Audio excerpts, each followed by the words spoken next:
Hello everybody, I've got a quick little lesson for you today. I was actually thinking of it just before I fell asleep last night. I didn't write it down like an absolute rookie, and then I spent about 10-15 minutes trying to remember what the topic was this morning. I just finally remembered, so I thought I'd hit record really quickly and chuck down this lesson. So today what I'm going to talk about is engaging with a group, so group dynamic. Now, if you appreciate this content, please give us a really quick like at the start of the video. It basically spreads the message further so more people can get the information. Subscribe if you like the content, because we constantly put out new content that generally helps a lot of people. Basically, this applies to pretty much anybody, but generally if you're in a customer facing role, this is going to really apply to you. If you have your own business, anything like that, this will really help you out whenever you've got to deal with multiple people at once. It can even be if you're giving a university lecture or something like a seminar, work seminar or anything like that. What I see is a problem when people generally don't know how to deal with a group effectively, and it usually results in some kind of negative interaction or the interaction being cut short prematurely.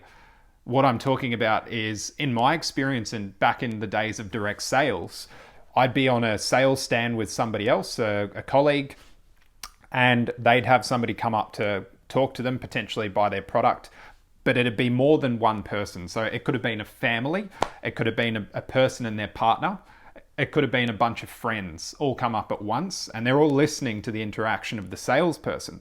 Now, like I say, this applies to everybody, but this is just for the purpose of the example.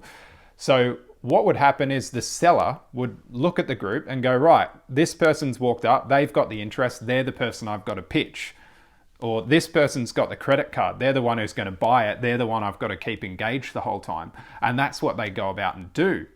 Now, the problem that would arise, much to their dismay, was it would end up that the group would dissipate or walk off, not because the seller was talking to the person with the credit card or who they thought would be the purchaser, but because one of the other friends or family members or whoever it was got disinterested and just walked off, or got super disinterested and even worse was like, come on, let's go, I'm sick of this, we've got to go to JB Hi-Fi or something like that, they're closing soon, and they'd pull the person away and it'd absolutely kill the sale.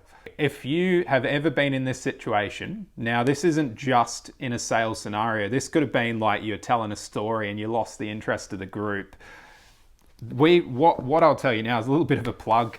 We're putting together a course. So Success by Process have built this foundations course. It covers a massive range of topics, and I'd highly recommend just having a look in the description and clicking on the link to have a better look at it, because it covers all aspects of communication with an authentic and genuine style. It'll teach you some salesmanship, all this kind of stuff that really helps out in day-to-day situations. So if you haven't already, have a look at the link, put your name in the email list, and we'll get you loads of information. The course drops very soon, so yeah, do that now. The solution to this problem that I've described with the group dynamic is you need to use active listening. You need to watch the whole group, and you need to apply your attention to the person who is least interested.